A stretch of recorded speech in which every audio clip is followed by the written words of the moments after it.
Hey, just like that, man. I'm here again. Hey, welcome everybody on the BMU network. Hey, listen, another great Monday. It's good to be alive and all that kind of good stuff. I know that people always come late to the chat because it's only 7 o'clock. And, like me, I'm always ready. My days are all mine, but I have to let some of you guys catch up. So today we're going to be talking about uh, do we consider ourselves Americans and what it is to be American, and do we fully embrace the fact that everything that's available in this country is also our birthright as well as anybody else's. So we're gonna kind of chop that up, and I'm not going to be long without asking people to come up on the panel and stuff like that. But first, let's see who else is in the chat. So when I get started. You know, I see. Take heed to the message. Thanks for coming early. You listen. You don't have to be a stranger. If you have something to say about this, you could come on up too. And add a couple of those nuggets that you always have. I'd appreciate that. I know BMU, and thanks to Black David and BMU in the back, making sure they take care of everything else. You know, I'd appreciate. I'm glad they're doing what they're doing, and one of the things, just to get started, and people will come in, they can catch up. Uh, One of the things that I think is that America, as Americans, right, we dodged a bullet just a couple of days ago. If you think about it, the whole country dodged a bullet. When I say dodged a bullet, we didn't dodge a bullet as Black people. We didn't dodge a bullet as any kind of other ethnic group. We dodged an American bullet, right? It was a bullet. I don't care if you like the man who's running for president or not. When that bullet missed him, I think we all took a collective sigh of relief. Because if it would have hit him, the America as we know it would have been on standstill for however long, right? I mean, as a person who was graced enough to live as long as I have, I remember the 60s. I was young, but I remember the assassination attempts and successes. This not success, but the successful assassination attempts of Kennedy and his brother and Martin Luther King, among others. And the country went through a lot when those things happened. Even for Martin Luther King, even though he was Black, it wasn't just a Black tragedy. It was a tragedy for the whole American population. So these things ain't fun. And as divided as the country is now, it would have really shook this place to the core if the guy in that roof had better aim. Now, so how does that relate to what we're talking about today? I can only ask people a question, the folks who are melanated, right? Black, or, light skin or whatever you want to call yourself. How did you feel in that moment when you started to get the news, right? All the podcasters had the replay, on their channels.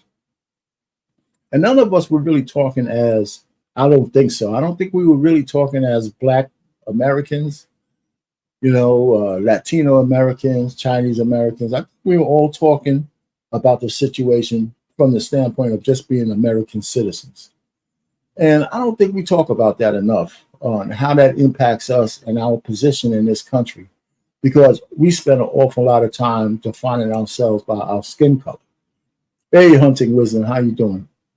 Thanks for showing up. I appreciate that. So this whole live stream, we're going to kind of chop that up and talk about those kind of things. How does it feel? How do you see yourself? How do you view yourself as an American citizen, aside from the part that you're Black or, light skin, or, you have Caribbean background or anything else? If you're an American citizen, what comes first to you? How you doing, Green Beans? What's going on? Thanks for showing up. So I have a few clips that I'm going to show. I got 4 clips, and they're really short, right? So there's not different parts. It's going to show one piece of each clip. And I think it's going to progress us through the whole conversation, because each one of the clips, I have some comments, or not comments, but some questions for everybody. And so when the first clip comes up, anybody who wants to be in the background or come up personally and be on the panel, we could watch the clips together. So I don't necessarily have to hog the spotlight. But let me just tell you about me personally, and this is my own personal feeling. Everybody can feel the way they have. I never was comfortable calling myself an African American. I wasn't comfortable calling myself a Black American either. I mean, we're not crayons. I didn't like the African American designation, which was started by Jesse Jackson, as everybody knows. It's because we're not Africans, you know, and that connotation puts Africa before America. And not that there's anything wrong with African, our brothers, our roots, our founding ancestral birthplace, but we're Americans. We're not African Americans. One of the things, and I don't, you know, but the only reason why I never argue about people calling me an African American or calling me a Black American, because it's like trivial. It's as trivial as, you know, some rainbow guy getting mad at being misgendered. You know, they make too big of a deal to that as opposed to just moving on. I mean, if you look like a big man and shit, your hands are 7 feet long, you know, 7 feet long, you got an Adam's apple that knocks people over, and I call you a man and you want to be a girl, man, you're gonna have to suck that shit up. You know what I'm saying? So the truth of the matter is, when somebody asks me what I consider myself, I say I consider myself an American. And depending on the context, well, then I would say, yeah, I'm an American of African descent, or by way of the Caribbean, right? For me, right? I'm second generation American here. My father was born here. I was born here, but my grandparents were born on both sides were born on the islands. So to me, that doesn't make a difference because, you know, our family was here through Jim Crow and redlining, lynching, and all that kind of stuff. So, you know, people have to miss me with the fact that you ain't really Black if you weren't a slave. I think that's bullshit. But anyway, but we spend a lot of time arguing over those things. Yeah, that's going to be one of the biggest failings of reparations, the way people view themselves as FBA, ADOS, and all that other horse shit. That's just another thing that's going to divide us. Okay, Lady D, man. Oh my God. You know what? What do we consider ourselves? I can't see. Hold on for a second before you go. Anyway, welcome, Lady D. There's no live stream, but it can't be fulfilled without you lending your your 3 cents. You know what I'm saying? Oh my God. Anyway, let me. I'm getting ready to put up the first video, but just give me another second, because I want to go to that. Said that you resent the idea of being called an African American, that Yes. you are a Black American. Yes. Explain.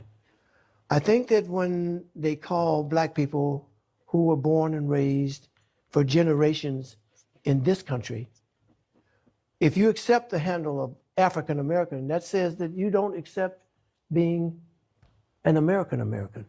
You don't accept being born in Chicago or New York or Detroit or wherever you were born. For generations, your family has been here, you know, built this country too. Sweat and tears and all that, you know, fought in every war, okay?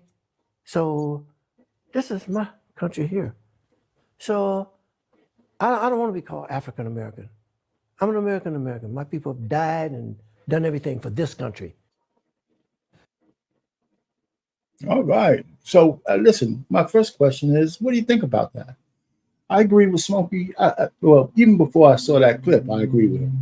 So anybody got some doubts that he's right? And if you do, you know, put it in the chat or come up and let's speak about it. Because I think he's spot on, especially in my family. We have all my uncles and cousins, a lot of them. They all served in the military, fought. My father, my grandfather, everybody was in the American military, not because we were Black, it's because we were American citizens. You know, so we have ownership. We have a birthright here. And I think every so often when we try to divide ourselves from being Americans first, I think we lessen our claim on what's really ours. right? We have the right to life, liberty, and the pursuit of happiness. We, I won't use the word deserve, but we have the right to pursue all the benefits there are, whatever's left of being Americans.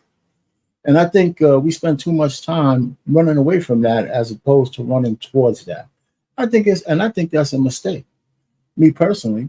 So does anybody disagree with Smokey Robinson? I mean, you could, you know, and he said that a long time ago, right? I mean, he was older, but do you think he said that because he's rich, or do you think he had that mindset before he struck it big? You know what I'm saying? As far as I'm concerned, I'll give him the benefit of the doubt because I'm not rich and I have that very same mindset. So now I think one of the problems I think we have as being in the Black collective or the African American collective or whatever you choose, for the purpose of this, I'll say Black, is I think that if we don't constantly extol our Blackness, we lose our race card. We lose the Black card. We get considered Uncle Toms or coons if we don't think that we don't have this collective misery that we should always be under because of the color of our skin. I personally think that's bullshit. I mean, I don't espouse to any of that shit. I really don't. And it doesn't make me aloof. It makes me a person who's seen all the shit and lived through it and said, you know what, that's just behind us, behind my family, behind my daughters, it's behind everybody. So come on, BMU. He didn't say that just because he's rich, man. That's bullshit. Because I'm saying it, I'm far from being rich. You know what I'm saying? Hey, what's going on, KP? Yeah. What's the Black card's worth? Well, they're worth as much as you're willing to pay for them. You know what I'm saying? That's what they're worth, or they're worth as much as somebody else is willing to buy them from me for. But I'm just saying, do me a favor. Since a couple more people came in here, play that Smokey clip again. I want to see. He does look really weird, man. But you know what? You got to give the guy, he's trying to stay young. The idea of being called an African American, that Yes. you are a Black American. Yes. Explain. I think that when they call Black people who were born and raised for generations in this country, if you accept the handle of African American, that says that you don't accept being an American American. You don't accept being born in Chicago or New York or Detroit or wherever you were born. For generations, your family has been here, built this country too. Sweat and tears and all that, fought in every war, okay? So this is my country here. So I don't want to be called African American. I'm an American American. My people have died and done everything for this country. All right, so BMU asked me, what do I want to be called? I want to be called Mr. Payne. They call me Mr. Payne. You know what I'm saying? That's what I like to be called.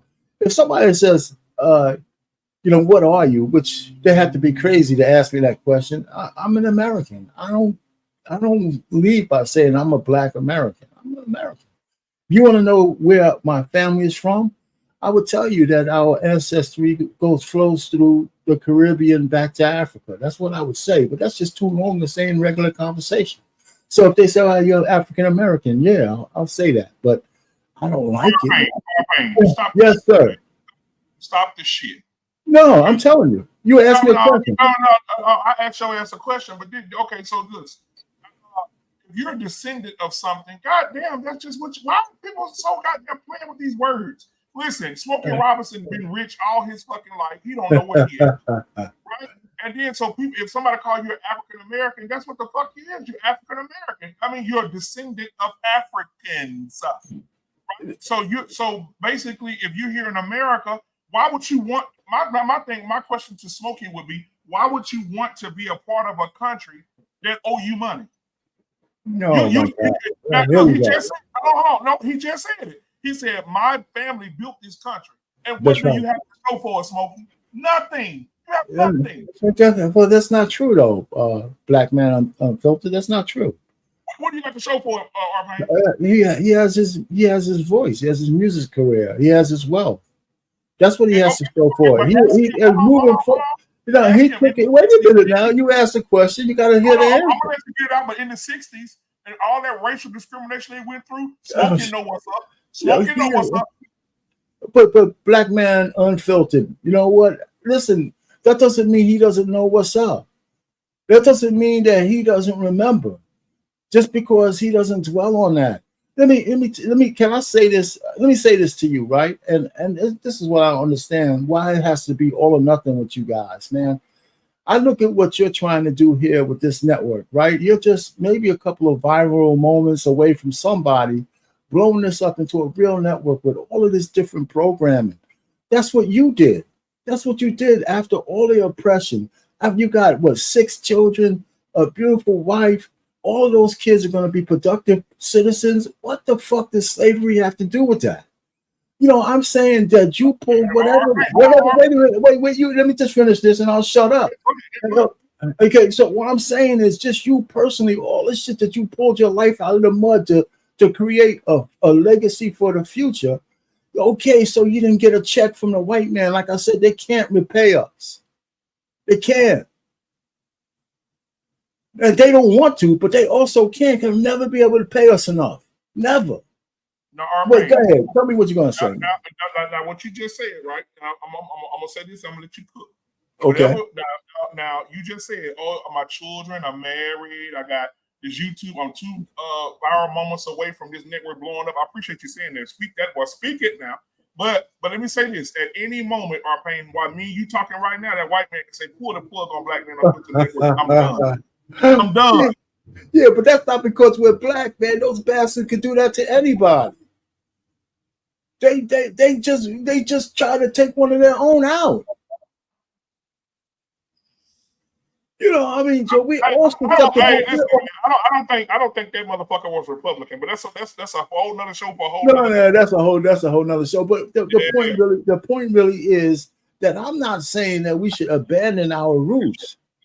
Well, I'm not saying. I'm just saying that we don't spend enough time saying how we've overcome all of that shit, man. I mean, I could go through. You know, I did a little bit about my own personal life and what I saw. Living through it, you know, and what, okay, let me just give you this. We got a guy who comes up here almost on all your podcasts. The guy's financially free in his 30s. In his 30s. You know, he's not living the life that the rest of us, I didn't get to where I'm at. I'm 60 something when I had to retire. He did that shit twice as fast as I could. That's not because he was a slave. He gave us his background and all of that shit, man. You know, I mean, that's remarkable. We got wait a minute. I'm just saying, if we keep looking past, that what helps inform us to not look back there and let that shit happen to us again. We got a guy like Mr. Bennett, right? The guy's principled up the wazoo. He's one of the most disciplined men we have coming up here. You know, I'm saying, I mean, to me, when I look at these people, take heed on a redemption story, and she reveres the man she loves. I mean, how many women talk about their husbands like that? Shit, man. All I'm just trying to sit back here and say, you know, the future is bright, no matter how dim the past was. Okay, it depends on what we look at. Go ahead. I'm going to ask you this question. I'm going to let you finish the show out. So, okay, go ahead. Say that again. I just missed it. Have you ever taken your kids to Mount Rushmore? Not my kids, but I've been there. Yeah. Okay, so you intentionally went there to see it? No, I mean, I was not to see it. I was in the area or something. I guess it was intentional, but that wasn't my plan to go see it. I was. So if you pulled up with your kids, was it Mount Rushmore? No, it wasn't Mount Rushmore. I didn't go to Mount Rushmore. I went to. I was thinking about the Rock in Georgia, the big ass Stone Mountain. So when I pull up with my kids and I get out of the car, because I heard you say about the past being dim. When I get out the car, what do I say? Oh, look at Mount Rushmore. Look at those great men up there. No, you tell them the truth. You telling the truth. So you okay with me saying, hey, kids, come over, look at the rapists, the murderers, the slave owners? Yeah, but that doesn't inform who they are now, though. You tell them the truth. I tell my kids the truth about history. I'm not afraid of that. I'm just saying that doesn't encumber them from having a great future. And listen, let me give you this, right? When I went to college, right, I was one or two black men in the chemical engineering department. All my classes were all white people. I had trouble even getting, had to team up.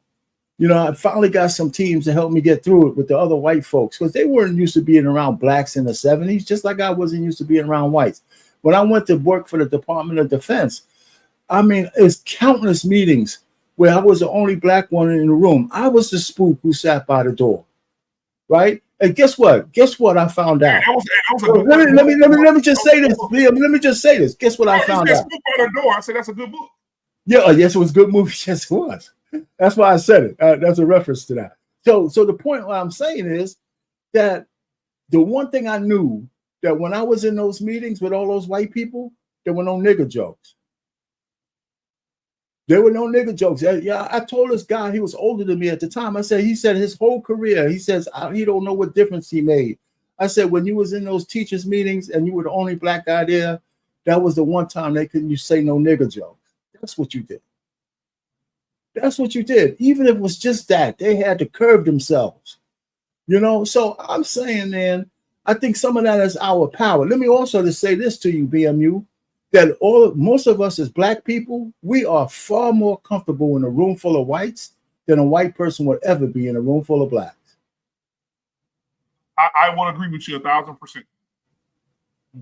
So I mean, we got superpowers that we don't even think about. And the fact that we're here standing and moving forward and hoping that the future of our kids will never look like it was in the past is a testament to us. It's a testament to us. We didn't even need their help to do that. What makes us do that in the backdrop of all of that evil that's out there? That's all I'm trying to say. I mean, I really don't have any problem being black. I love that, right? But it's not a crutch for me. It's not a crutch for any of us if we really think about it, because we keep moving forward.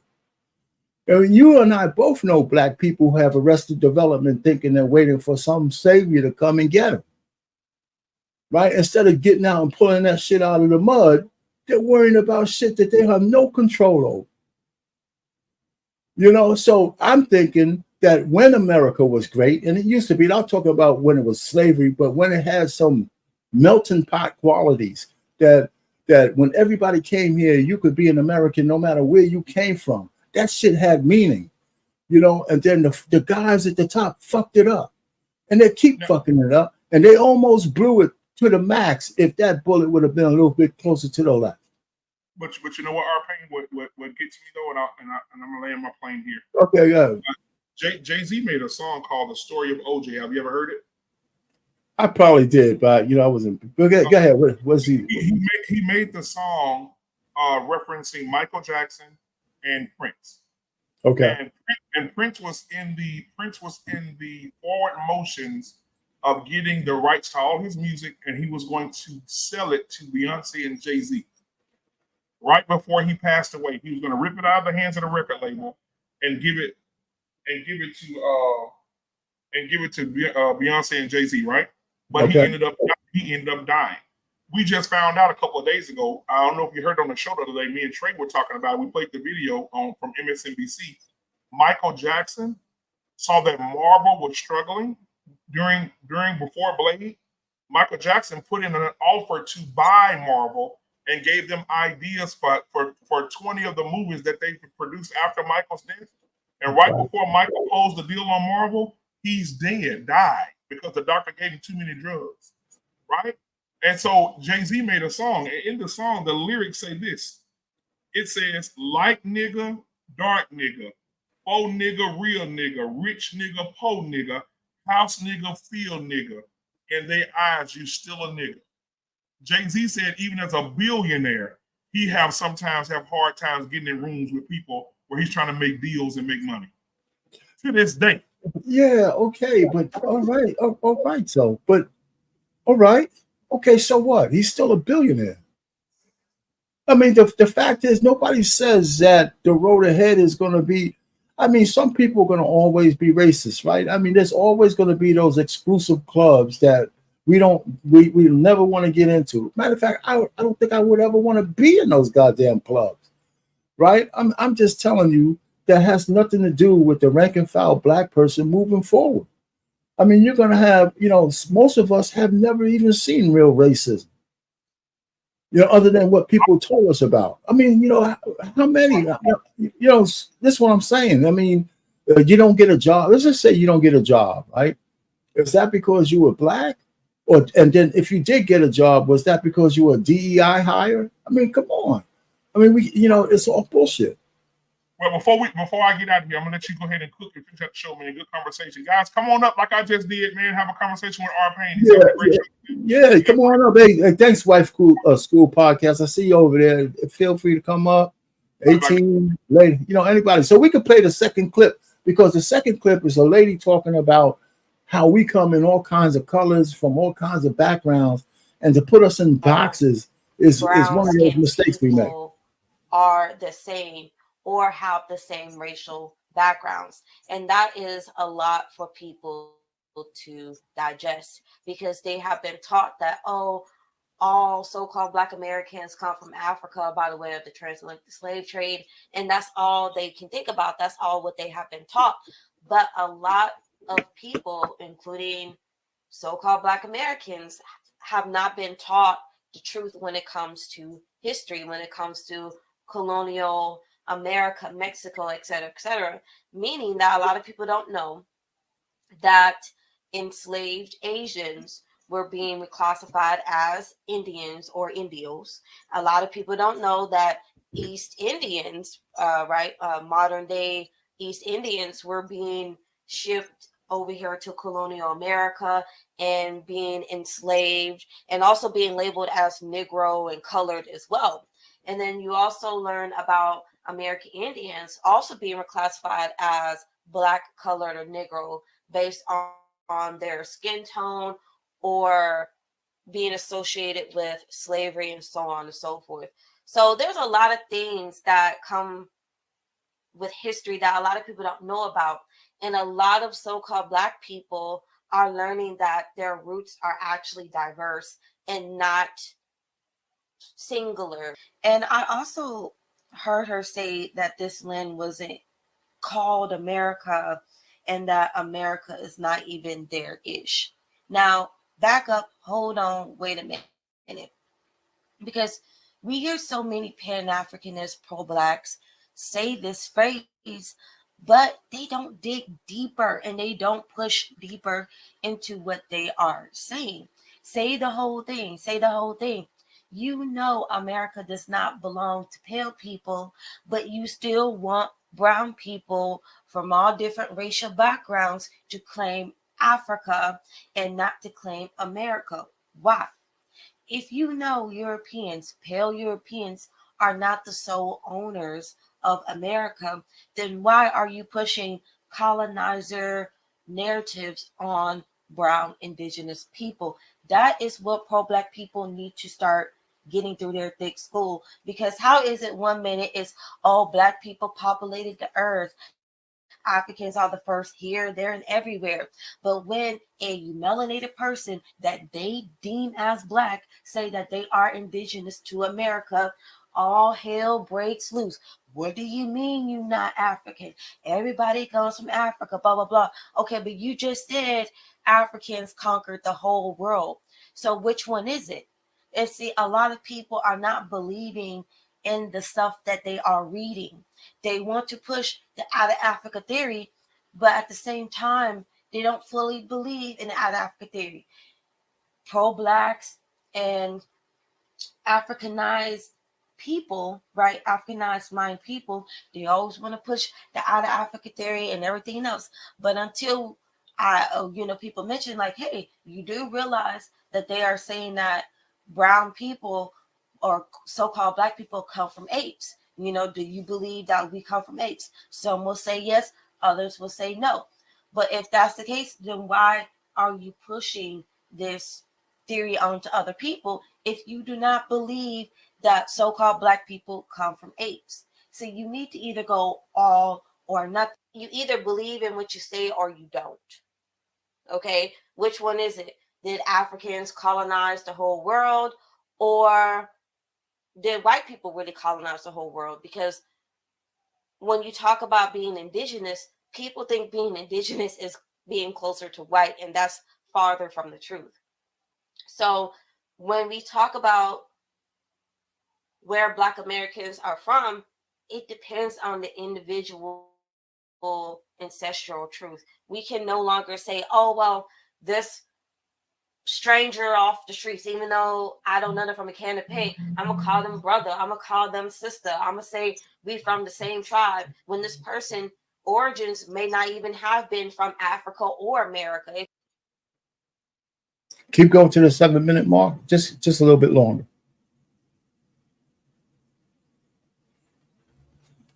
I was going to say just keep going. I want just a little bit longer from that point on, Black David. Unless you can't do it, all right. If you can, fine. Brown-skinned people are the same or have the same racial. Is it? Did Africans colonize the whole world, or did white people really colonize the whole world? Because when you talk about being indigenous, people think being indigenous is being closer to white, and that's farther from the truth. So when we talk about where Black Americans are from, it depends on the individual ancestral truth. We can no longer say, oh, well, this stranger off the streets, even though I don't know them from a can of paint, I'm gonna call them brother, I'm gonna call them sister, I'm gonna say we from the same tribe, when this person origins may not even have been from Africa or America. That's all right. That's good. I can take it from there. All right. That's all right. Don't have to go any further. She goes on to say one of the things that a lot of folks are doing, especially people of color, melanated folks, they're going to their family trees and really digging up their roots. But the real point of this is that even though we may be kindred spirits because we have some hue to our skin, the thing that makes us brothers and sisters is that if you're American citizens, it's because we're Americans. That's what bonds us together. This great experiment meant that we were trying to be part of a melting pot, not a salad bowl, right? So, and you know the difference, right? We were melding cultures, melding the way we live. There are always going to be separations, but we had one true goal, right? To satisfy what it meant to be an American, to be the most powerful country in the world. What I think had the hand of God, because the people who founded this country might have been racist, but they did something that became bigger than themselves. But instead, now we're more like a salad bowl with just different. Somebody's a lettuce and somebody's a tomato and some's oil and some's vinegar, and we can't even mix together anymore. We just kind of sit around tolerating each other. And then we have our subdivisions, right? Because just like this young lady was talking about, even in the melanated community, we're finding ways to divide ourselves. And even when we talk about reparations, that's the very first thing they talk about. Can you imagine you going up to a purple black person and asking them, well, shit, man, are you FBA or you ADOS or you don't deserve a check? And that guy's family was lynched around, down in the early 20s or some shit like that. You know what I'm saying? I mean, that's just another thing that's going to divide us. It's just crazy. It's just craziness. We spent a whole lot of time talking about, because at one point, black people were the only people thinking about integration in this country. Nobody was talking about that but us. Not because we just wanted a piece of pie. We wanted what the other people had. As opposed to when we had to, we were building our own. And so when it was time to segregate, when segregation was over, we flew from our neighborhoods like white on rice. We flew from them. We left our businesses. We left everybody, right? Because we wanted to go ahead and taste the white man's ice. So I think we're coming kind of full circle, right? When being black doesn't mean that we have our roots in just being slaves, but it means that we have some pride in being who we are as American, and we realize that the American dream belongs to us all. And the thing that we have to realize above all is that it's up to us to go pursue it. That's why they don't say anybody is owed happiness.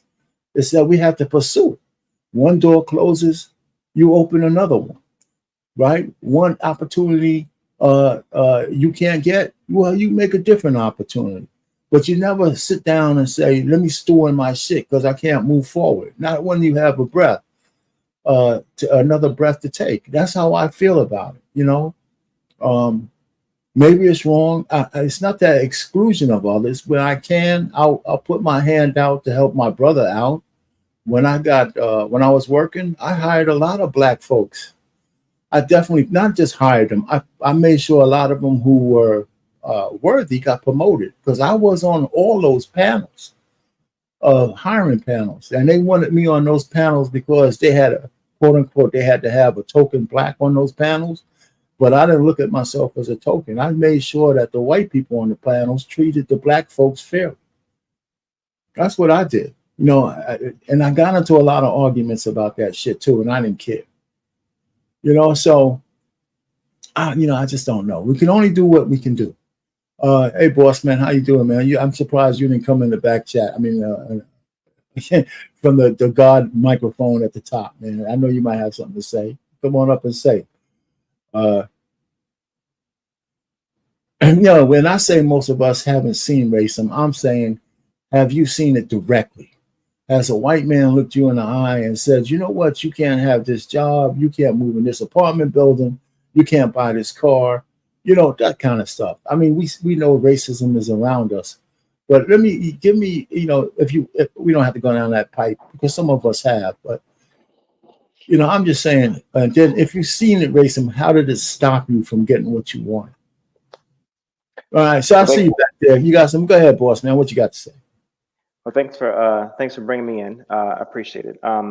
So you asked me if has a white man ever looked at me in the face and said and denied me something, right? Yeah. Okay. That was the question I was asking everybody. So I saw your comment, so I'm asking you directly. Yeah. No, I haven't actually ever really been told or denied that I couldn't have something because I was this. Well, actually, yes, I have. I'll explain it this way. Okay.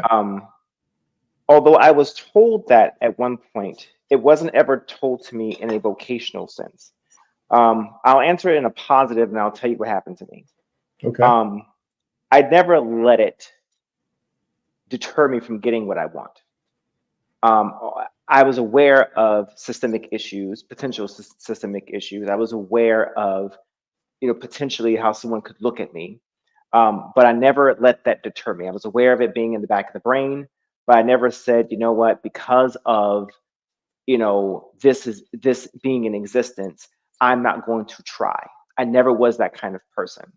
But I give you the example of what happened to me. I was living in the Midwest at the point in time, and I was staying with I was with this person's mother. So I was with a guardian at the point in time, and she went to go do something, I don't know what, and I was with her mother at the point in time, along with her 2 grandchildren. Those 2 grandchildren was white. Okay. And so what ended up happening is this older lady, she had to be maybe 60 or 70, 60 or so, give or take. Her and her husband, her and her husband, and then of course the 2 grandchildren. Those 2 were white. I was a Black kid, and so all 3 of us children, we were outside playing around, whatever the case may be, and the grandmother told us that we needed to rake leaves. So all 3 of us were told to rake leaves. Well, when it was time for us to go inside the house to eat dinner, apparently, she told her 2 white grandchildren that she can come inside to come inside the house. So I'm confused. So I go inside the house as well. And she told me, she said, you're not able to come inside the house, that you still need to go outside and rake the leaves. So I'm confused. So I go and I do that. But I come back inside and I asked her, I said, well, why can't I eat at the table with you guys? She says, because my children are white and you're black. Okay, so you saw that. All right. And so, all right. So how old were you then? I was 11. Okay. And okay, how long ago was that though? I'm 34 now. Okay.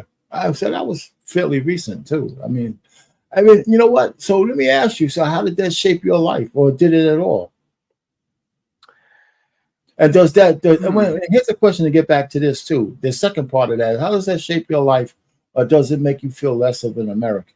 Because let me continue the story, and that will help you. Okay. Go ahead. So after that, I kind of pushed back a little bit, but I went back to rake the leaves. And a little bit of time later, her husband came out to me, and he brought me food, and he sat with me, and he ate with me outside. Her husband did. Okay. So in that same moment, I saw two sides of the same race. I Yes. saw a racist side, a vitriolic side, and I also saw a side that didn't see or didn't care and saw a child that was hungry and didn't see two sides of the same coin, just saw that a child was hungry and it didn't matter the skin tone. So even though he could have just, brought me in and sat at the table, but I saw what he was trying to do. So how did it shape me? Well, I mean, moving forward, I moved forward in life being told, not knowing it was, kind of sort of like a backhanded racism when someone says, you know what, you're very well spoken, for who you are. Well, microaggression, right? Microaggressions. Oh, yeah. So when I hear things like that, so I'm always aware. So how did it shape me? It shaped me in a mindset of thinking that I always have to be better and then above better because of the higher expectation as a Black man that you can't afford to not be perfect, or you can't afford to not produce better than the person next to you. But isn't that okay, yeah, I hear that. That's a common trope with us all, correct? A lot Correct. of us say that same thing. And it's true, but it's a perfection that we will never get to. And at some point, you just do what you can do and you be the best you can be, and then the chips fall where they may. And sometimes, so I don't disagree with you feeling that way, because I have some similar things about how when I was on my job, in order to get noticed, to propel yourself, I had to make sure I was, out there willing to take the toughest jobs, willing to fail and all that kind of stuff in order to succeed. But after a while, there's I think everybody has their cross to bear, right? If you're a so-called minority in a country full of whites and they hold the gold, you could either dwell on that or you just keep moving forward. Obviously, you probably I don't know the rest of your life, but we keep moving forward. But let me ask you the second part of the question. How does that shape you as an American, or does it taint that particular shield just because some people, they don't accept you as a person as opposed to because of the color of your skin? Do you feel any less American because of that?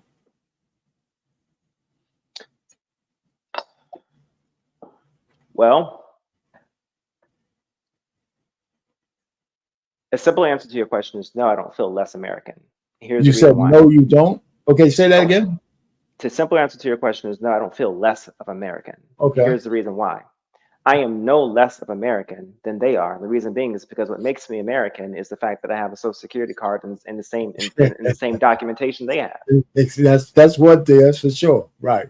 Now,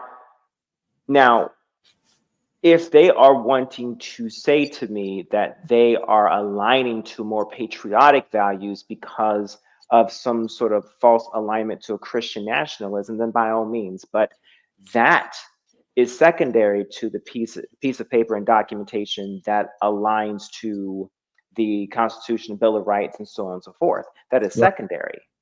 So to me, to say that, I understand the principle of feeling less American because someone wants to put a trope in front of, or a race in front of what type of American you are. I get it. Right. Okay. But by maritime law that we live under, what makes you an American is how you are able to be classified, or is if you are a member under this corporation that we live under, which is the government. Right. And your social security card is your number.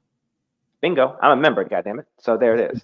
Right. So here's my point then. So my point is then how an other individual views you is it's not your problem, it's their problem. Sounds like a personal problem. Yeah, it's their personal problem. Yeah, so I mean, I guess that's what I'm saying. But the whole thing about putting a moniker in front of American, I think we do that as much as any, if not more, than anybody else. To ourselves, I think it's a self-inflicted wound. I mean, it's maybe I wouldn't even want to call it a wound. Let's not call it a wound. I'm not. Let's not. Let me take that word back. Okay. I wouldn't call it a wound. I just say it's a moniker that because I'm not even saying we should shake it. I think we should just don't let it stop us to understand that all the benefits, whatever's left that comes with having that social security number, is also ours to have as well, and not just because we're and the fact that we're not white has nothing to do with that. Right? We can carve out our own niche in this country and be as rich as our what you call it, gifts allows us to be. You know what I'm saying? Or as poor as our, efforts or lack of efforts make us as well. Right? I mean, we have opportunities. I mean, go ahead, say what you're gonna say. No, that's fine. So this is where I start to split a little bit of a hair here, because while I do agree, I'm not one of those people that well, first of all, let me go back. The assignment of what type of American you are, that definitely came from the people who are able to control America. Would you not agree with that? Yeah, okay. And those people still exist today. Exactly. So we adopt that because those people wanted to find a way to either separate or distinguish us from them. So they definitely wanted that on purpose. Okay. Now, why we can discuss why, but for the most part, we need to understand that they're the ones that wanted to have that distinction. Okay? Well, is that really true? Since it was, well, I mean, okay, part of it could be true, but it was Jesse Jackson who propelled the African American moniker, right? Now, maybe they agree with him and say like that falls into our plan for these guys to self-separate, but it was him who came up with that. I remember that. I remember, and we all took to it because it gave us a connection to the fact that to the continent, right? Other than us just being able to say it or trace it back, right? It gave us a connection to Africa, and it discarded the fact that the second lady that I had on the video said, well, everybody of melanated skin, who might be considered African American, don't necessarily feel that way. But you know what I'm saying? And we see more and more of that. We see a lot more of that today with the advent of social media and people coming out. Let me give you an example, and I don't want to just cut you off. Like Tyler, right? She calls herself colored, right?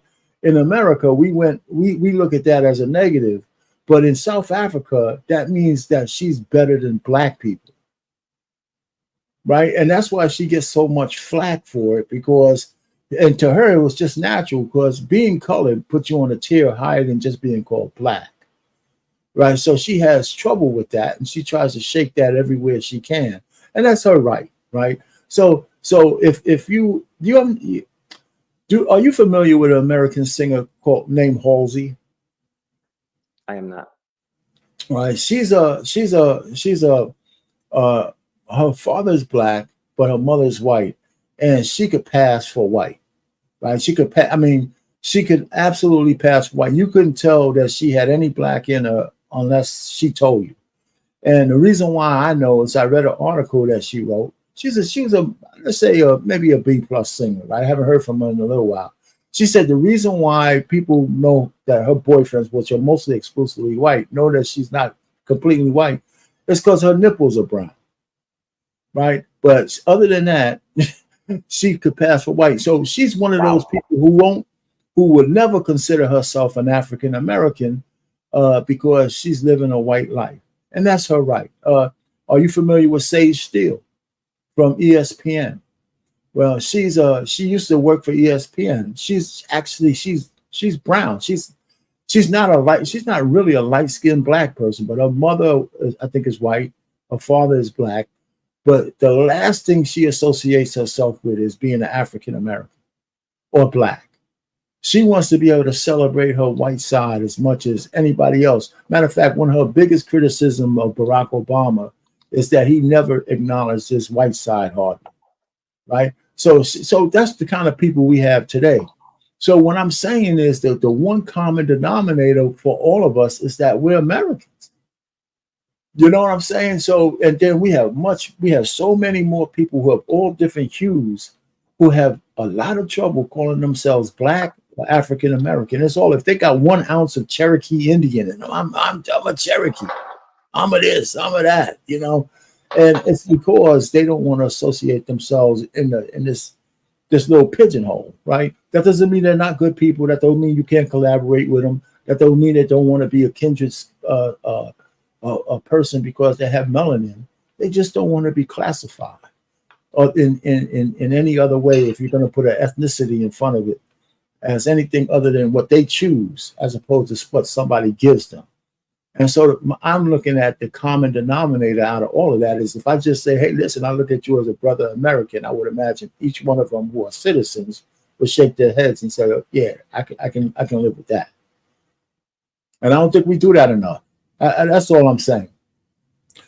But if you got some more, I was going to play the third clip there, Black David. Oh, you can go ahead. Yeah, okay. In my license, it doesn't have color on it, though. It doesn't. Because your face is the color now. What Year did you get your license? Um, I don't know. Different states have different what stuff. year? We don't even got to go into the license. When you go fill out a test when you're in school and they ask you this, that, and third, this, that, I'm going to be honest with you. I'm going to be totally honest with you. And I know we got to get back to our topics. We already a few minutes in. I'd rather fill in black than African American.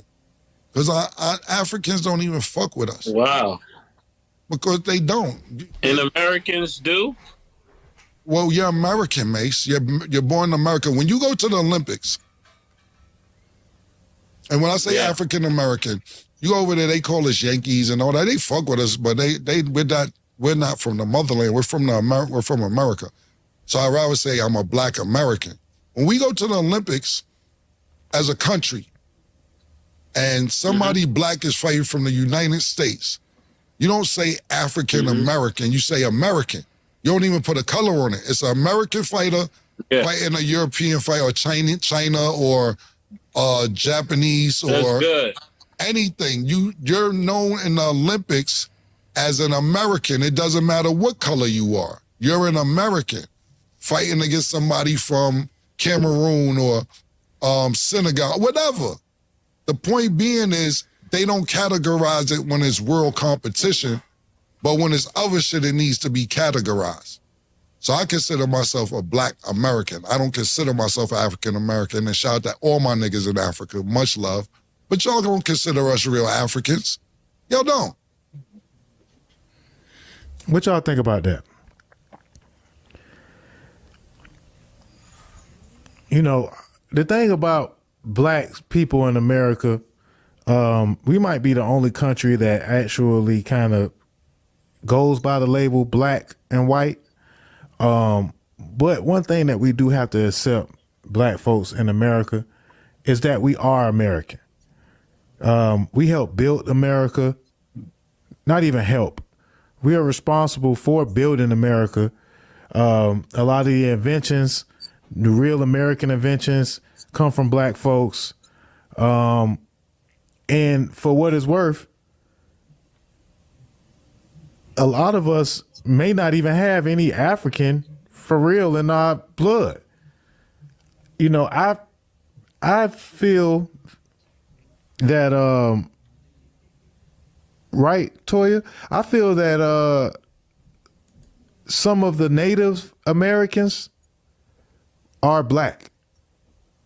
I feel like, you know, you got your I guess what they call them red skin Native Americans, but I think that a lot of the Native Americans were actually the original black folks, and that some of the blood and some of the genealogy or whatever, however you say it, was kind of like changed over. All right, that's cool. Yeah, that's fine enough. So listen, I just dug this up. I mean, it's something I don't wrestle with this thing because it's really easy for me. I don't feel I lose any of my blackness by just calling myself an American. It depends on the conversation that we're having. I see Trey Taylor in there, Elite T's in there. Hey, welcome aboard. I don't know if Trey, you're gonna pop in there or not. Just let me know. But anyhow, listen, that's what I was saying. Black David, I did have a video that was number 3, and that was the plight of the black people in Britain, right? And yeah. Yeah, I would consider myself black British. It's weird for me actually. Some days yes, I do feel black British. Sometimes I don't. Yeah, my parents are from Jamaica, but I was born here. I'm Jamaican born but British. That's a difficult question. It's I guess it is what you see yourself as. Some people can see themselves as fully British, some people can see themselves as black British. I don't think there's a necessary like identity to it. I'd say yeah, I'm black British, but I like to also say that I'm African as well. I don't feel British. I feel very much I am Jamaican. Hey, Black David, you can stop it there. You can stop it there. That we read as well. When applying for jobs, I kind of find it annoying that I always have to put black British. Hey, Black David, you can stop it there if you hear me. But I'm British. Or English even. I live in England, I'm from England. Yeah, you can stop it there. I just want to get a point that, you know, these kind of questions are not just for us here in America, but I think there's a distinction. And if you're still there, boss man, you could ask, you could chime in. I think that I don't think the British Empire, even if they grant people British citizenship, I don't think the connotation of those people really being British is still a separation, like as opposed to America. I just think there's a little difference. I just think that the grand experiment of our country means that no matter where you're from, that if you can classify, now there's always hiccups, what they did to the Japanese as well, and all that kind of stuff. But I think if you consider yourself an American and you get that number and you fight for what you want, you can do almost anything here as an American citizen as anybody else.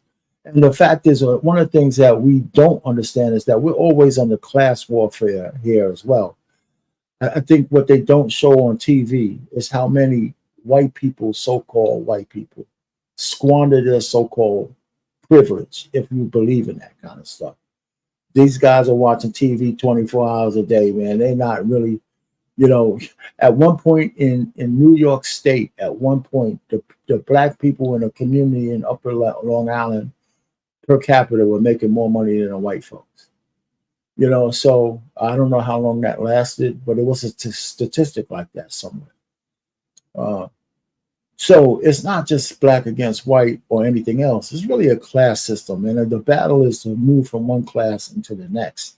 And I think that is something that is going to be the fight of the future, I believe. It's a fight right now. So I don't know. Anybody have a comment on that one? I think what the issue here is, and I think it'll be easier. I'm going to speak generally. It will be easier for our people to move past issues of racism in general. Okay. If there wasn't evidence or signs of the institution seeing or making decisions or making moves about or considering racism. It's races, not racism, but races and classes within itself. That's the point. If, say for instance, if we were able to fill, I'm going to use a colloquial kind of sort of example, okay? If I could go somewhere and fill out an application and not be asked about my race, or if a white person can go, anybody, I don't give a damn what color you are, if you can go somewhere and fill out a freaking application and not be asked about your race, it would show that that institution, whatever institution it is, pick one, pick your flavor, doesn't care about your race. Yeah, so boss man, that was my very next question. That was my very next topic. What you just mentioned. Getting rid of those questions about your race when you sign in an application for a job.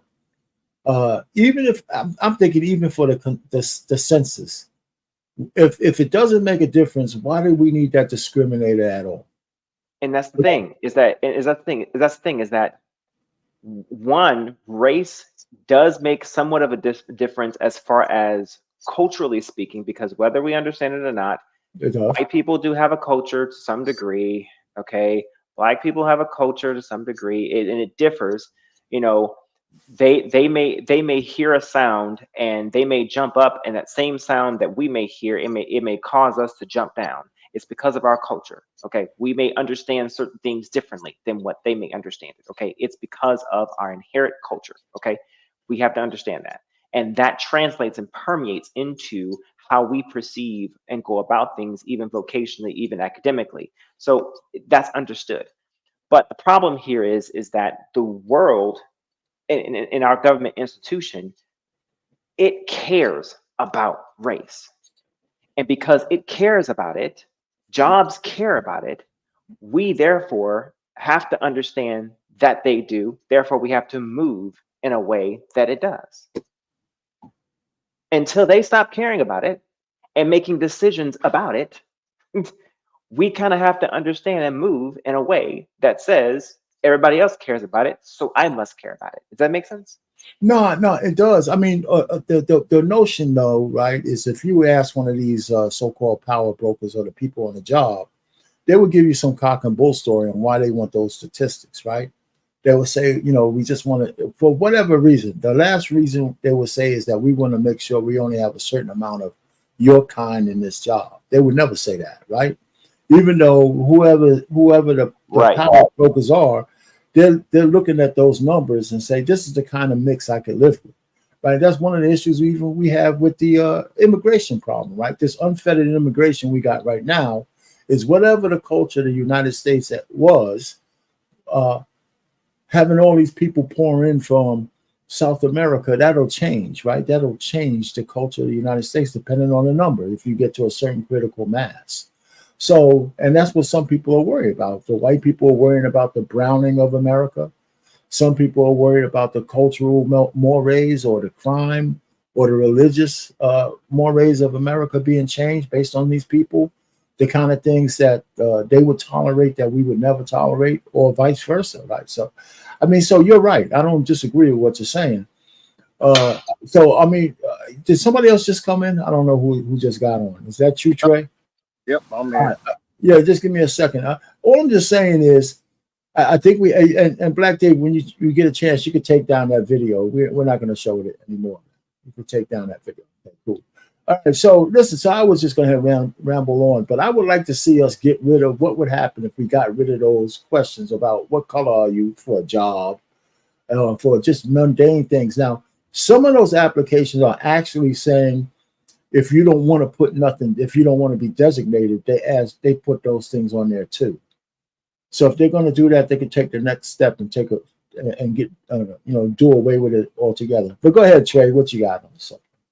Yeah, I don't have a problem with it. The idea of what race are you on the applications, because I look at it from this standpoint. If I own a company, you're not going to accuse me of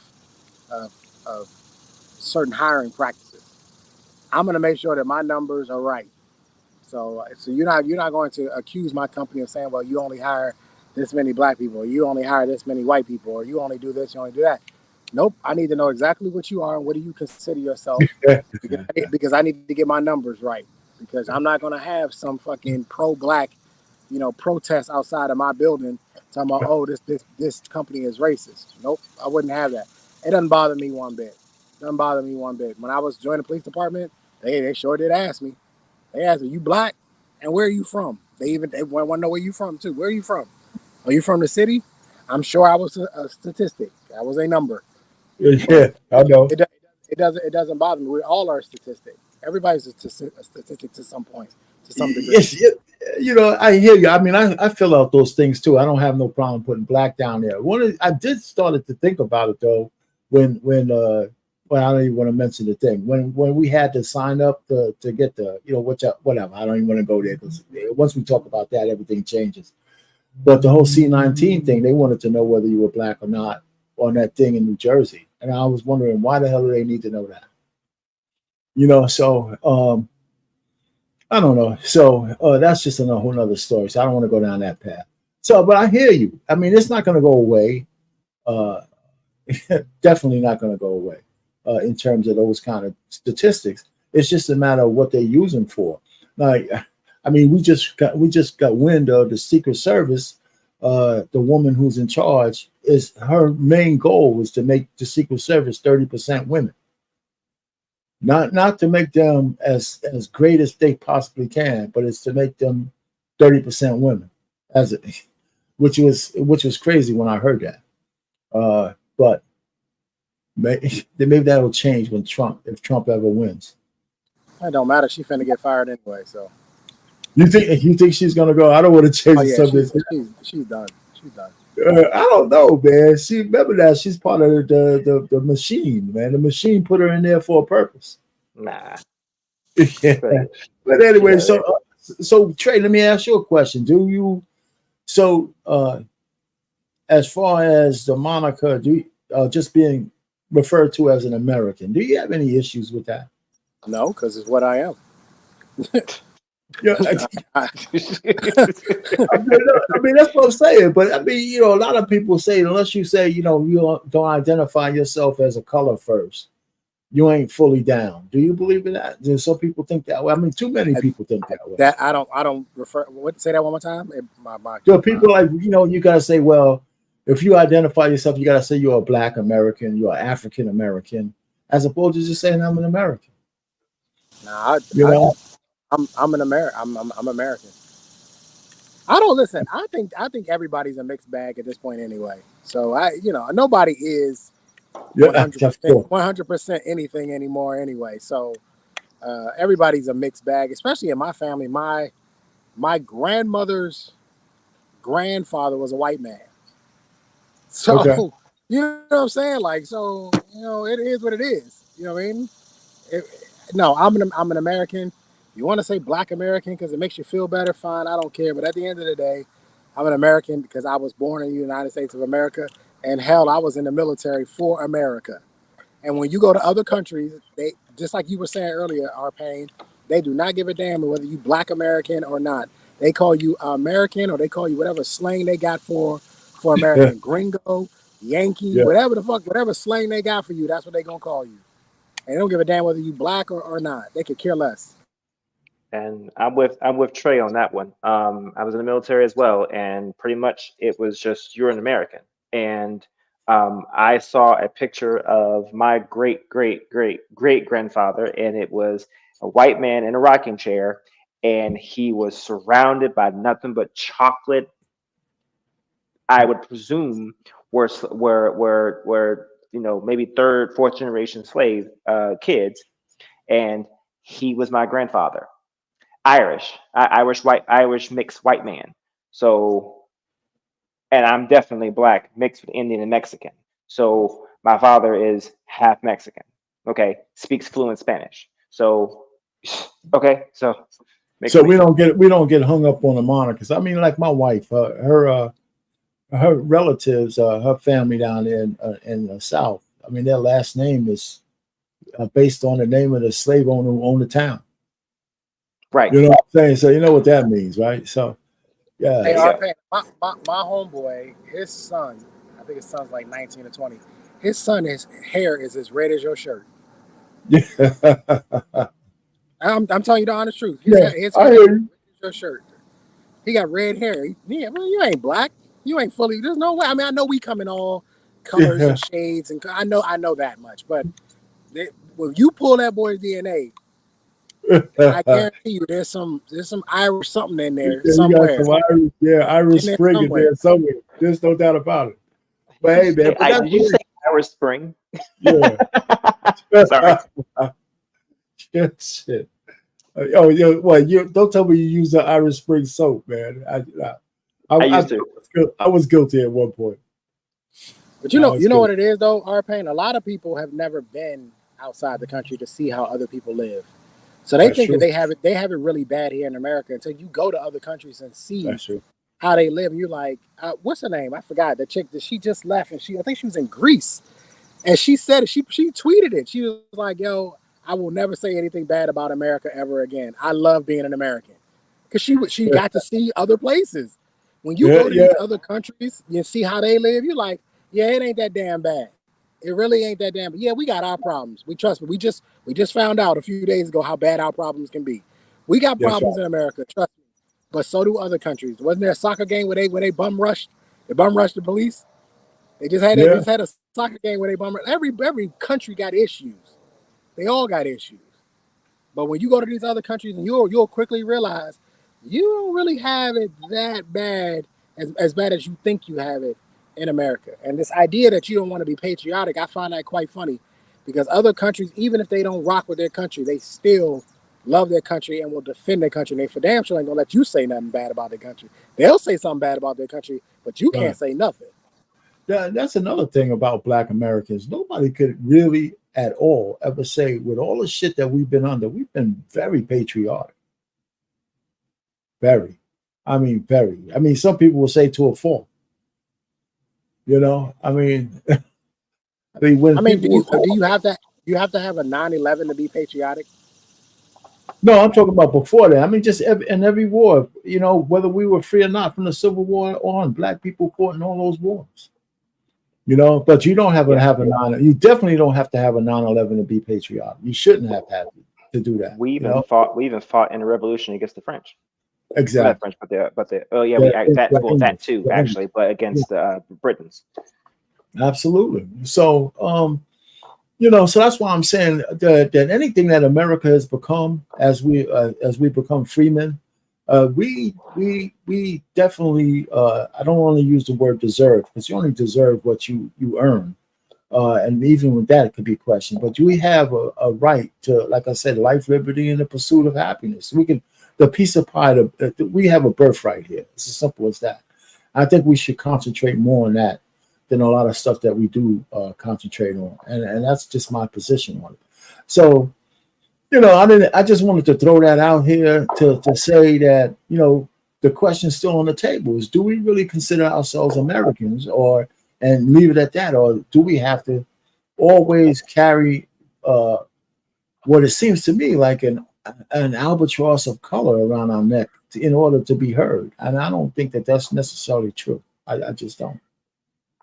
You know, because every time we do that, I think it's from a victim standpoint. We get into conversations like reparations. We get into conversations like somebody owes us something, or the man kept us from doing this or that. And I think we go too deep into those conversations, as opposed to some of the great things we've done to overcome our early circumstances. Okay. I do take this position because I didn't get a chance to say this before, as a foil to reparations. While I do think there is some area of reparations that I do think is required, and I'm with Trey that there's a way to provide reparations. I even think another way could be done through repairing the areas in which that are more, I hate saying the word urban, but the urban areas that are basically dilapidated. investing in upgrading those areas that are basically long since forgotten. I mean, Baltimore is one of them. I mean, things like that. That's one way that you can actually, deploy reparations, is basically infrastructural type things like that. But I do want to offer a foil to that position. Okay. I myself, as a Black man, do not think I was dealt the greatest hand.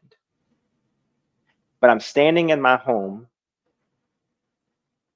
on a 3-acre lot that I bought. Okay.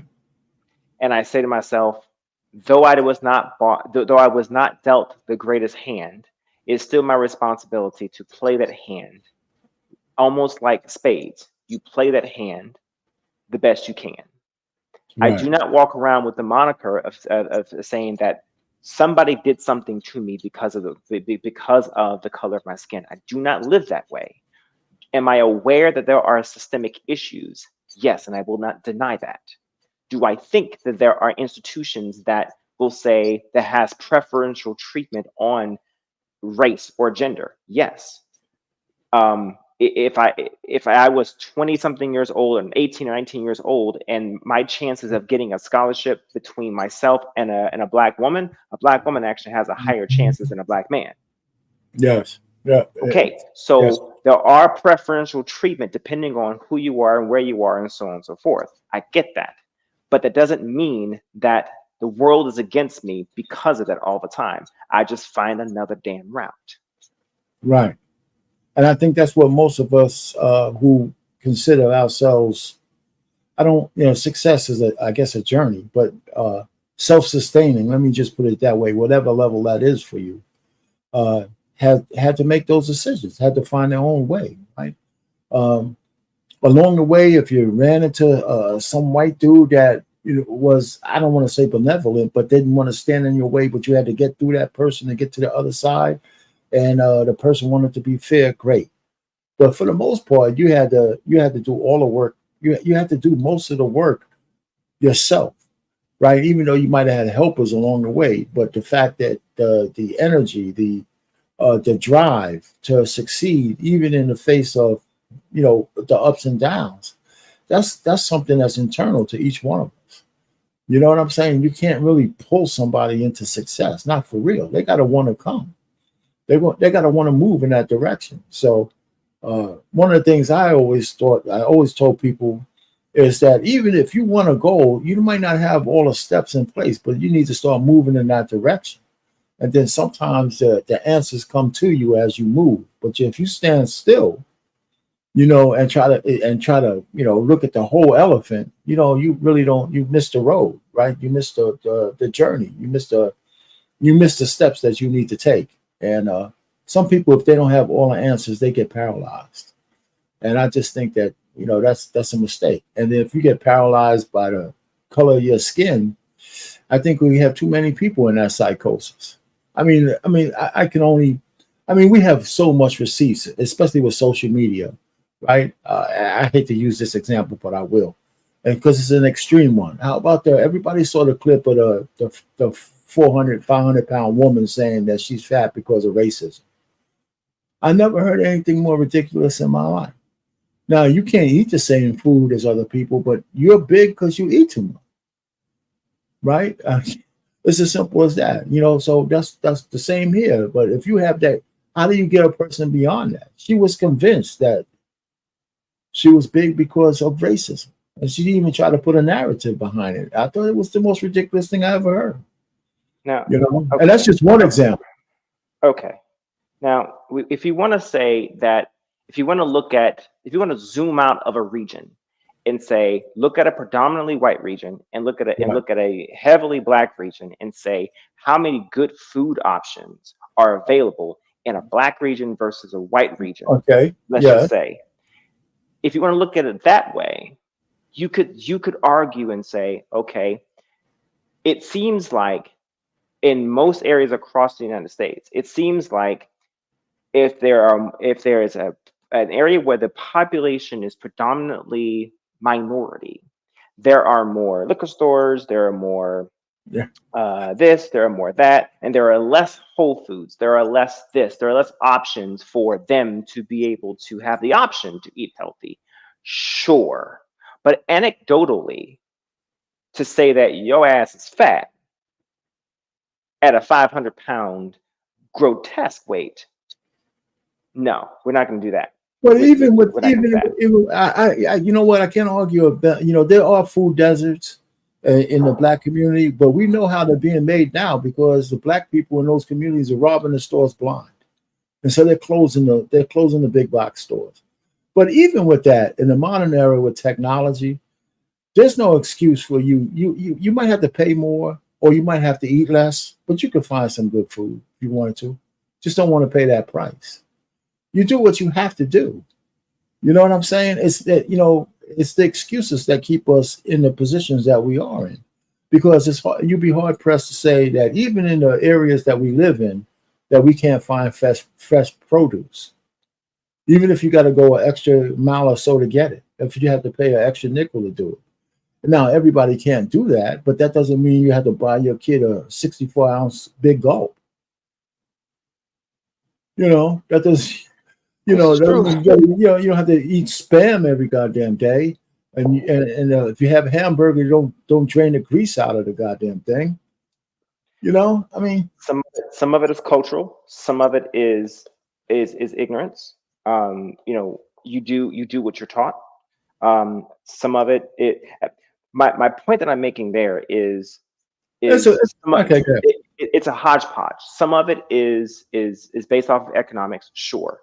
But that doesn't mean that you don't take some accountability there. I don't disagree there. I think most of it is accountability, most of it is life decisions, but we cannot take away the element of the economics portion of it. But I do agree, most of it is your own damn decisions. I will give you that.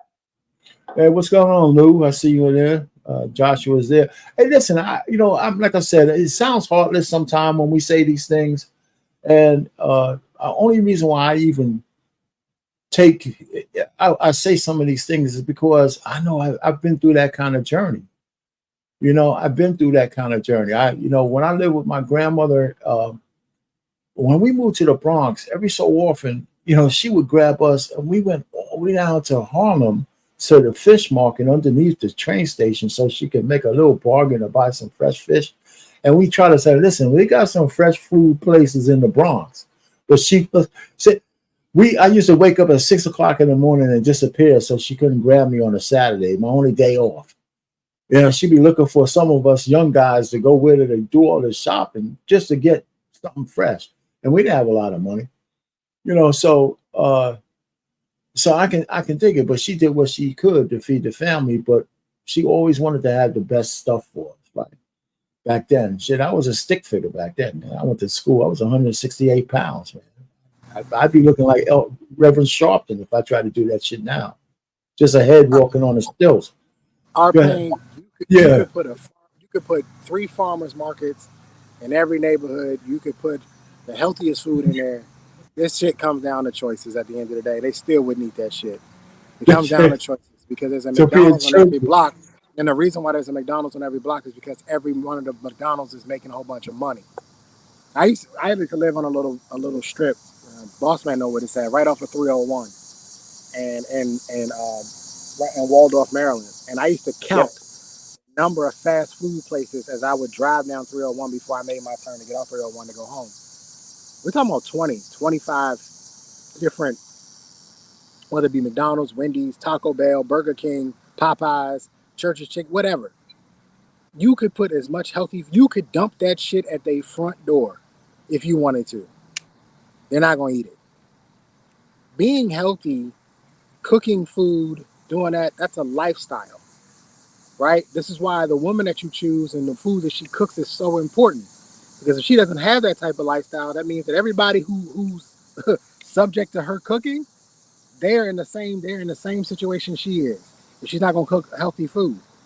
So while I'm with it, and I acknowledge, because where I worked in 6D in DC, there was only 2 grocery stores for the entire district, which is ridiculous. There was 2. It was 2 Safeways, and that was it, which is ridiculous, absolutely ridiculous, right? But at the same time, if you go in the Safeway, all the healthy shit is on the aisles. Right. It's there. Right. It's on the Yes, shelves. The vegetables and shit is there. Yeah. You know what, Trey? There was a video of a Walmart being looted, right? And the lady's literally crying, going up and down the aisles, showing how looted it was. And then she actually got to the vegetable aisle. She said, "You know what? Look at that vegetable. Everything they're fucking touched. Nobody went done this." That's a shame. That shit was funny as hell, man. That's Them motherfuckers are going in there still. Ice cream. She actually stopped crying. She actually stopped crying. Said, "Oh, so look at this. The vegetable shit's all still there." That just amazing. Amazing. You know, so what can you say, man? Yeah, I mean, at the end of the day, it's all about choices. I mean, that's for everything, and that's just not just for black people. That's for people across America because white people fat as shit too. So what I mean, that's for right, across the entire country. You know what I mean? But at the end of the day, this idea that if we give our community more, no, you'll just give them more, and they'll still make the same poor decisions. You have to change the mentality. You have to change the conditioning and the programming first. Then you can start to make these arguments. Okay, well, we need this and that because our people are ready. I don't have a problem with reparations. I have a problem with how we're going to get the reparations, what's going to happen with the money when we get it. That's what I have a problem with. And if you don't have the people aren't ready to receive it, they're not ready to receive it, we're going to be right back where we were. Right, in 6 months. In 6 months. I mean, well, we already have evidence of that with the PPP loans and the damn money they were giving out during COVID, which, by the way, everybody got to be careful because I heard it's coming back with a vengeance in certain areas. But I hear you. For me, when I started, we eat much better here in the household. I lost a whole bunch of weight. I just went to the doctor today, and we were talking about that because he wanted to, of course, they try to push new drugs on you and stuff. And I said, well, you know what? I lost so much weight already. I'm gonna just keep going, as opposed to changing any medications and stuff like that. You just fucked up his bonus. Just fucked up his bonus. They mentioned Ozempic and stuff. I said, well, you know what?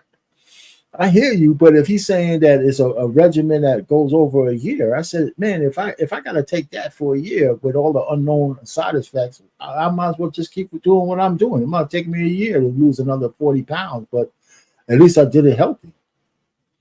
And he actually said, you know what? I would never try to push something on you as opposed to if you can do it on your own. I said, well, I've been doing it on my own. He said, you got a little plateau here. I said, yeah, but that's what that is. I know what to do to add to break that and go down. So I said, well, I'll be back seeing him in another 3 months. We can make another assessment, but I'm not going to take no damn Ozempic. I know that. I know it. So so I got some more. You ain't trying to get your figure back, man. You ain't trying to be snatched out there. You know what, man? No. Listen, man. If the wife, I got my wife hypnotized, right? When she sees me, she actually might still see me as I was when I married her. Oh, not shallow Hal. She's shallow Howler. Yeah. So I shallow Howard the hell out of her, man. That's for sure. That's a funny one, man. Shallow Hal. She said she still see you as the day y'all got you shallow Hal. That was that, man. That was. Hey, they couldn't even make that movie today. They could not make that movie. They could not. That movie came out at the right time. They could not make that movie today. That's why we can't get Tropic Thunder 2. You know what I'm mad about? They were thinking about rebooting Married with Children. I'm like, there's no way. Oh, no. There's no way they can reboot Married with Children. Oh, man. I was watching a highlights clip of him just in the shoe store, just calling all the women fat. And I was like, yo, it was just a different time.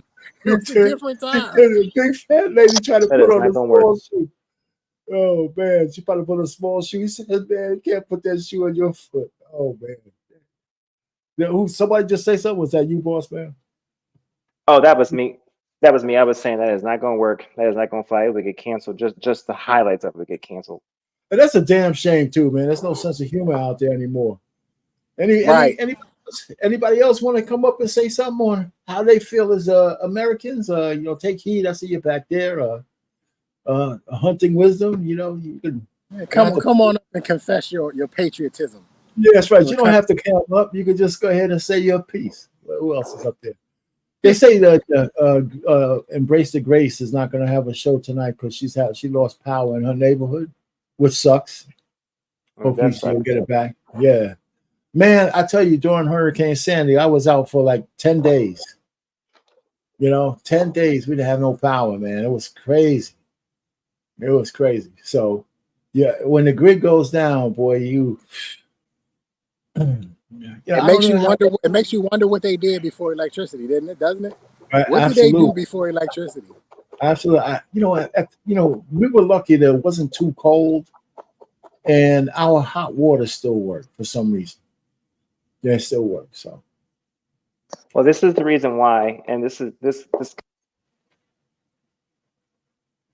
Go ahead. You cut off. Hello. You still there, boss man? You come back in. Another thing you might. I don't know if you can do it, Arpain, but I was thinking, man. When I get these acres, I'm trying to get off the power grid altogether. I don't even want to be on the government's power grid at all. I want to be on my own. Get those solar panels out in that yard. That solar panels on the house, and not have to rely on them at all. So you won't be in those situations. I just think back to what was it, Texas, when they had the snowstorm and knocked out their power grid, and suddenly all of a sudden men were starting to go do manly things, gather wood and all that other stuff, and getting food. But it just goes to show you that if we did have some sort of disaster, which I don't think will happen, we have had some sort of, actually wouldn't be a disaster, that would be considered a catastrophe. We had a catastrophe. A lot of people are not prepared to live, to survive. They don't know how to survive. No, absolutely not. Especially us city dwellers, man. I mean, shoot, most people in the dense people like in New York, they don't have guns. Most people don't have guns. Don't know how to hunt. Don't know how to do any of that stuff. Don't have seeds. Can't grow nothing. Don't know how to grow anything. Absolutely. At least I have, garden and stuff like that. We do that here, but still, So anyway, but hey, listen, I just wanted to get a couple of that stuff out and see what it says. I mean, this wasn't going to be a long stream anyway. So I don't know. Any closing remarks for anybody? I don't know, boss man, you back up there? I know BMU said yeah. So what were you going to say? Because we could do some closing remarks, because I don't want to try to force any conversation. Go ahead, boss man. No, that's fine. I think in general, one, I wanted to say I definitely agree with what Trey said about it's a lifestyle adjustment and a lifestyle decision. And to tie back into what you're talking about in closing, I think that we as Black people, as a culture and as a community, I think we desperately desire to keep and perpetuate this us versus them mentality. And I say we, not us colloquially. I know what you mean by collectively. Yeah. We want to continue this us versus them type of thing. And I think some of us want to keep it because it benefits us. I think some keep it because it gives us maybe a sense of purpose or something to be upset about, I think. While I understand some reasoning behind it, because we do look around and we see things and we're like, like when you look back and you see things like the Tuskegee experiment, when you look back and you see things like Black Wall Street, when you look back and you see things and then you look forward and you see what they're trying to do, and it mimics, and you see almost like history repeating itself. It's almost like that fear. I think that's valid in some areas. When you see things repeating itself, I think it's valid to point at it and say, hell no. But to look at life and say that someone's always got their hand on me, and that's the reason why I can't be successful, I think that in itself is toxic. I agree with that. Trey, what you got? Yeah, I'm gonna keep it short. Land of the free, because of the brave. America. I hear you. Hey, listen, I'm keeping short myself. Listen, when that bullet or whatever whizzed by Trump's head, I think all the divisions that we might have was kind of tossed to the side because we all knew the ramifications if that would have hit for us as Americans, not as anything else. We would have been a collective of maybe split by political party. But the issue is that those kind of events really don't know no skin color. Really, it's ideology, but the collective hurt would have been on all of us as Americans. I think that's what people were talking about when they was live streaming what they saw. And nobody was talking black this, black that, white this, white that. We were talking about if he would have went down, the way we feel today would have been completely different. The things that America was stood for would probably still be there, but the way we felt about it would have been changed, And I think the rhetoric is crazy, and we could point fingers at everybody, but I think everybody's complicit a little bit. But I don't know. I just think that as Black folks, we need to get the albatross off of our necks. And I think there's political parties. You guys know how I feel about the Democrats. I think they perpetuate the victimhood in Black people. That's why a lot of us cleave to that party. We think that we need to see more Black Republicans or Black conservatives, not necessarily Republicans, but conservatives, and to show evidence that you could be conservative, because I think in the heart, we're mostly conservatives. We just lost our way. And that those policies don't really hurt us, but they would put our families back in order, that we would put God first in those folks who believe in God. We wouldn't, this whole thing about everything goes as it does on the liberal side of things, even though we know it's bad for you, just to make people feel good, that shit goes out the window. I think hiring people, for example, for the Secret Service just because they're women, to try to make that 30% women, I think that's a mistake. I also said this before. I don't think that women should be leading men in those kind of jobs. I just absolutely don't. We're not equal, in that sense. If you got a workforce of mostly men, it should be a man in charge. It's as simple as that. There's some things you just can't try to force equal outcomes. It's crazy. And I think Black folks kind of get hypnotized by the fact that, hey, if somebody else has it, we should have it too. But we don't understand that some of those folks got it out of the mud. And if we're not willing to get out of the mud, we shouldn't be delivered to us because we think we deserve it. So I think we have a long way to go. But I do say that the more of us who believe that if we could just see ourselves as Americans and we have a birthright in this country that nobody has to give it to us, but we can go get it. I think more of us need to do that. I think more of us need to go and get it. Whatever way we can, as long as it's moral and legitimate, we should just forget about the anchors that supposedly keep us down, because I think those are mirages. And I think we give them more weight than they deserve. So that's all I have. This thing just came to my mind, so I'll just do it out there. Hey, listen, Black David, you can take us out of here. Thanks everybody in the chat for coming up, Joshua and Lou and Hunting Wisdom and everybody else. Ghost, I just see you came up. Good evening. But we're getting ready to get out of here. So Black David, take us home, man.